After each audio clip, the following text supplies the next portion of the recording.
حقیقی آزادی سے غلامی کی زنجیروں تک، خان صاحب کے زخموں کی رونمائی۔ ہاں، ہم غلام ہیں۔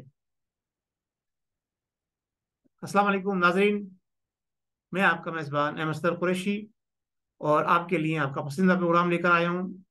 اس کا عنوان ہوتا ہے آپ کے سامنے۔ ناظرین، آج ہم بات کریں گے ملک کے اندر موجودہ صورتحال اور عمران نیازی صاحب کے بیانیے کا یکسر بدل جانا کہ اب ہم امریکہ سے دوستانہ تعلقات چاہتے ہیں۔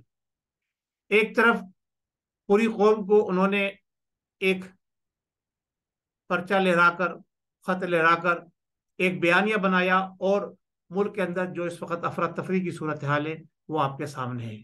لانگ مارچ، آج ہم بات آپ کو جو بتا رہے ہیں اس پہ آپ کو ذرا سا غور کرنا ہوگا، اور اگر آپ میرے پروگرام کو پورا دیکھیں گے اور پروگرام کو سبسکرائب بھی کریں گے اور لوگوں سے شیئر بھی کریں گے تو میں آپ کا شکر گزار رہوں گا۔ ناظرین، 22 سالہ جد و جہد حقیقی آزادی، اور اس حقیقی آزادی کے علم بردار عمران نیازی صاحب جو قوم کو اس ٹرین میں چڑھا کر خود اس سے کود گئے جو آزادی کی طرف جا رہی تھی۔ جب تک اقتدار نہیں ملا تھا، تحریک انصاف ایک بہترین سمت اختیار کی ہوئی تھی، ایک پٹری پہ چل رہی تھی جو پاکستان کے مستقبل کو روشن کرتا نظر آ رہی تھی، نوجوانوں کے اندر ایک حوصلہ بلند کرتی نظر آ رہی تھی۔ لیکن جیسے ہی اقتدار ملا، چاہے وہ پہلے ایک صوبے کا ملا، نیازی صاحب کے معاملات یکسر بدل گئے، اور جب مرکز میں اقتدار ان کو دلوا دیا گیا تو آپ نے دیکھا کہ اس حقیقی آزادی کے جو علم بردار تھے، جو قافلے کے ابتدا کے اندر نیازی صاحب کے سپورٹر تھے، اور وہ آہستہ آہستہ نیازی صاحب کی اس ٹرین مارچ سے جو حقیقی آزادی کی طرف بڑھ رہی تھی اترتے چلے گئے۔ اور ایک وقت ایسا آیا کہ نیازی صاحب کے پرانے جتنے ساتھی تھے تقریباً سب ساتھ چھوڑ گئے، اور نئے ساتھی جو مختلف جماعتوں سے لوٹوں کی صورت میں لوٹ کر نیازی صاحب کی جماعت میں شامل ہوئے، انہوں نے وزارت عظمیٰ بھی سنبھالی، انہوں نے وزارتیں سنبھالی، اور انہوں نے جنابلی سفارتیں سنبھالی، اور سارے معاملات انہوں نے دیکھنے شروع کر دیے۔ اور اس کے بعد جو حشر ہوا وہ ساڑھے تین پونے 4 سال کے اندر آپ نے دیکھ لیا ہوگا۔ اقتدار ملنے کے بعد نیازی صاحب کہیں بھی کسی بھی جگہ ایک نقطے پر قائم نہیں رہے، کوئی بھی ان کا ایک بیانیہ جو ہے وہ مستقل مزاجی سے آگے نہیں بڑھا، اور وہ بار بار یو ٹرن لیتے رہے۔ اور کبھی اسٹیبلشمنٹ وہ جو جب تک حکومت میں رہے تو وہ ایک پیج پہ نظر آئے، لیکن جیسے حکومت سے جاتے ہی وہ ایک دوسرے کے درینہ دشمن نظر آئے۔ یہ ساری چیزیں ہم دیکھ رہے ہیں ناظرین۔ اس کے ساتھ ساتھ جو کچھ وہ عوام کے اندر زہر گھولتے چلے آ رہے ہیں اداروں کے خلاف، وہ آپ کے سامنے ہے، پکچر پہ آپ کو نظر آ رہا ہے۔ پاکستان کی 76 سالہ تاریخ میں کبھی ایسا نہیں ہوا کہ ہمارے نوجوان، ہمارے بزرگ، ہمارے مائیں، ہماری بہنیں جو ہے وہ اپنے اداروں کے سامنے جو ہے کھڑی ہو جائیں اور ان کے اوپر لعن طعن کرنے لگے۔ یہ سارا شاخ خاصہ نیازی صاحب کو جاتا ہے کہ انہوں نے قوم کو اس نہج پہ پہنچا دیا، اور وہ سارا جھوٹا بیانیہ، سراسر جھوٹا بیانیہ۔ ابھی زخموں کی بات تو میں بعد میں کروں گا۔ زخموں تو انہوں نے قوم کو دیا ہے، زخمی تو انہوں نے پاکستان کو کیا ہے۔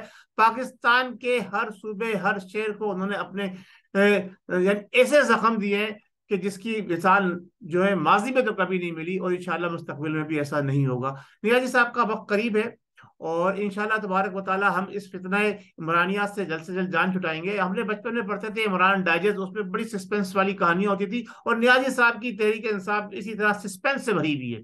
یہ لگتا ہے عمران ڈائجسٹ جو ہے وہ ایک دفعہ پھر منظر عام پہ آ گئی ہے، اور نیازی صاحب ہر دوسرے پیج کے اوپر ایک نیا جو ہے وہ چیپٹر کھول دیتے ہیں، کہانی کا رخ ایک طرف سے دوسری طرف لے جاتے ہیں، دوسری طرف سے تیسری طرف لے جاتے ہیں۔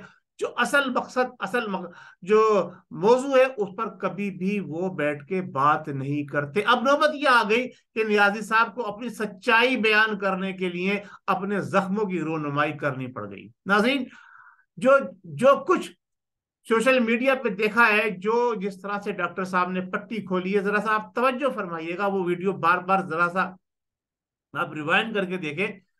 جو پٹی ان کے اوپر سے کھولی گئی ہے، جو اوپر والا حصہ ہے پٹی کا، اس میں خون کا دھبا بڑا ہے۔ جیسے ہی جیسے پٹی کھلتی جا رہی ہے، اندر خون کے نشانات ہلکے پڑتے جا رہے ہیں، یعنی خون اندر سے نکل کے باہر آتا ہے تو ظاہر سی بات ہے باہر جو ہے نشان گہرے، اندر نشان گہرے ہوں گے، باہر ہلکا ہوگا، لیکن جب خون باہر اوپر سے لگایا جائے تو اوپر نشان گہرے ہوں گے اور اندر وہ کم پہنچے گا، ایک چیز۔ دوسری بات، جو انہوں نے بینڈیج لگائی ہے، جو انہوں نے ڈیزائن بنایا ہے زخم کا، وہ تو جناب علی سوشل میڈیا پہ ویڈیو بھی وائرل ہو گئی ہے، کس طرح سے زخم بنائے جاتے ہیں، کس طرح سے فقیر لوگ، بھیک مانگنے والے، بھیک مانگنے والے گداگر، وہ آرٹس استعمال کرتے ہیں اپنے جسم کے اوپر اور اپنے زخم کریٹ کرتے ہیں، اور زخم کریٹ کرنے کے بعد وہ پبلک میں جا کے بھیک مانگتے ہیں۔ تو اسی طرح سے نیازی صاحب نے بھی وہی طریقہ کار اختیار کیا۔ میں دعوے سے یہ بات کہہ رہا ہوں، نیازی صاحب آپ کے زخم اگر سچے ہیں تو آپ پریس میڈیا بلائیں اور ان کے سامنے اپنے زخموں کی رونمائی کریں، ہم آپ کے ساتھ شامل ہو جائیں گے۔ اور اگر آپ جھوٹے ہیں، مکار ہیں، فریبی ہیں، جو کہ صاف اور ظاہر نظر آ رہا ہے، تو آپ ایسا نہیں کریں گے۔ اسی لیے آپ نے اپنا ذاتی اسپتال، جو کہ قوم کے پیسے سے بنا، جو یہود و نصارہ نے آپ کو اس لیے چندہ دے کے بنوایا کہ وہاں پر وہ کینسر کے دوائی کا استعمال پاکستان کی ہیومنس باڈی کے اوپر، انسانوں کی باڈی کے اوپر اس کا استعمال کر کے، اس کے اوپر ریسرچ کر کے وہ تحقیقات کریں، اس لیے انہوں نے آپ کے ساتھ فنڈنگ کری، پیسہ لگایا اور آپ کو کھلا چھوٹ دی پاکستان میں دندناتے پھرنے کی۔ ناظرین، اور بھی بہت ساری سچائی ہے، اور بھی بہت ساری حقیقتیں، بات بڑھ جائے گی، یاران چمن جانے دو۔ ہم نیازی صاحب کے زخموں کی بات کر رہے تھے۔ نیازی صاحب نے زخم خود تو نہیں کھائے، لیکن قوم کو یقیناً بڑے زخم دیے ہیں، اور خاص طور سے یوتھیوں کے ایسے زخم دیے ہیں کہ آئندہ آنے والا وقت یوتھیوں کو ہمیشہ سر جھکا کے چلنے پہ مجبور کر دے گا۔ ناظرین، دن دور نہیں ہے، بہت جلد وہ وقت آنے والا ہے، پاکستان کی تقدیر بدلنے والی ہے، پاکستان جو ہے انشاءاللہ تعالیٰ ترقی اور کامیابی کی منازل طے کرے گا، لیکن نیازی فتنہ پاکستان کو ڈبونے میں جو کردار ادا کر چکا ہے، اس سے نکلنے میں پاکستان کو بڑا وقت درکار ہوگا۔ ورنہ نیازی صاحب کی حکومت سنبھالنے سے پہلے ہمارا جو گروتھ تھی وہ پلس میں تھی، پھر جو کچھ حالات ہوئے وہ آپ کے سامنے۔ عدلیہ اور ہمارے ادارے کیوں خاموش ہیں؟ اب تک کیوں نہیں اس فریبی ڈھونگیے اور نوسر باز کے اوپر ہاتھ ڈال رہے؟ اس کی وجہ جو بجے بظاہر نظر آتی ہے وہ یہ ہے کہ اس کے پیچھے یہودی لابی ہے، اس کے پیچھے قادیانی لابی ہے، جو پاکستان میں انتشار پھیلوانا چاہتی ہے، اور اسی لیے ہماری عدلیہ بھی اور ہمارے ادارے بھی اس کو آرام سے چلنے دے رہے ہیں۔ انشاءاللہ تبارک و تعالیٰ سانپ بھی مر جائے گا اور لاٹھی بھی نہیں ٹوٹے گی۔ جو کچھ نیازی صاحب نے بویا ہے وہ کاٹیں گے، اور وہ آپ یوتھیوں کو بھی کاٹنا پڑے گا، کیونکہ انہوں نے ان کی اندھی تقلید کی ہے، اور اندھی تقلید کا رزلٹ ہمیشہ جو ہے وہ خراب ہوتا ہے۔ سوچ سمجھ کر اور بیانیے پر غور کر کے کہ یہ کیا کہہ رہے ہیں، یہ ہمارے حق میں جا رہا ہے، یہ ہماری قوم کے حق میں جا رہا ہے، یہ ہمارے ملک اور وطن کے حق میں جا رہا ہے، جو چور چور کا راگ الاپ رہے تھے، مستقل ایک بات کرتے چلے آ رہے تھے کہ میں انصاف کروں گا، میں چوروں کو ڈاکوؤں کو کٹہرے میں لا کے کھڑا کروں گا، میں ان کو جناب این آر او نہیں دوں گا، انہوں نے ہی چوروں ڈاکوؤں کو این آر او دیا۔ یہ سب آپ کے سامنے ہے۔ جس طرح سے ڈاکٹر عاصم نے جو ضیاء الدین ہاسپٹل کے اندر اپنے ایڈمٹ رہے اور اپنے جھوٹے سرٹیفکیٹ پیش کرتے رہے، پھر اسی طرح نواز شریف صاحب نے جھوٹے سرٹیفکیٹ پیش کیے، اور عمران نیازی صاحب نے ان کو بھی ریلیف دیا، اور جناب نواز شریف کو بھی ریلیف دیا۔ اور اسی طرح سے جو ان کے دائرے اختیار میں نہیں بھی آتا تھا وہ کام کیا کہ عدلیہ سے زبردستی آسیہ مندونہ کو باہر نکلوا کر بھیجا۔ یہ سارے کام انہوں نے کس لیے کیے؟ کہ وہ کسی کی خوشنودی چاہتے تھے اور کہتے یہ تھے کہ ہم کوئی غلام ہیں۔ ہاں، آج انہوں نے یہ بات ثابت کر دی کہ ان کا یہ بیانیہ اب یکسر بدل گیا، اور وہ یہ کہہ رہے ہیں ہاں ہم غلام ہیں، ہمیں کرسی چاہیے، بس ایک ہی ہمارا مقصد ہے کہ ہم مسند اقتدار پر بیٹھے رہے.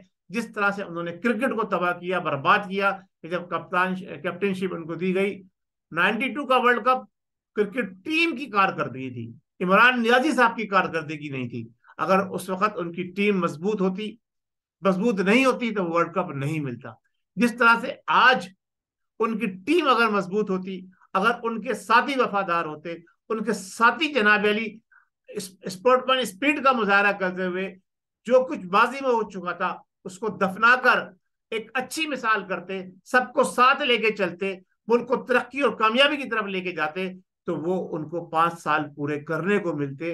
ان کی حکومت کو وقت سے پہلے خیر بات نہیں کروانا پڑتا. جی ہاں، بالکل ہم مانتے ہیں کہ وقت سے پہلے خیر بات کرایا گیا ہے. اور کیوں کرایا گیا ہے؟ کہ کیونکہ آپ پاکستان کو ڈبونے کے در پہ تھے اور اس طرف بڑھ چکے تھے کہ پاکستان کے ایٹمی اثاثے اور پاکستان کو جو ہے پوری دنیا کے اندر جو ہے جگہسائی کا سامنا کرنا پڑتا اگر پاکستان کو جو ہے وہ بینک کرپٹ کر دیا جاتا ہے. ناظرین، ہمارے اداروں نے جو کردار ادا کیا ہم ان کو ہمیشہ سلام پیش کرتے ہیں. ہمارے جوانوں نے جو کردار ادا کرتے ہیں، سرحدوں کی حفاظت کس طرح کرتے ہیں، اور اب اندرونی معاملات کے اندر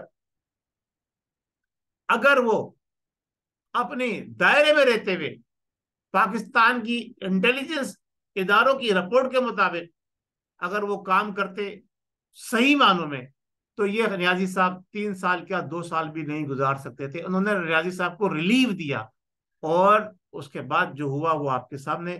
میں اسی بات پر اپنی گفتگو کو اختتام کرتا ہوں کہ میں چیلنج کرتا ہوں ریاضی صاحب کو، صحیح ہے، کہ اگر وہ سچے ہیں، ان کے زخم سچے ہیں، تو اوپن پریس کو بلائیں، تمام میڈیا کو بلائیں اور اس کے سامنے اپنے زخم کھول کر دکھائیں. بہت شکریہ. السلام علیکم ورحمۃ اللہ وبرکاتہ. پاکستان زندہ باد.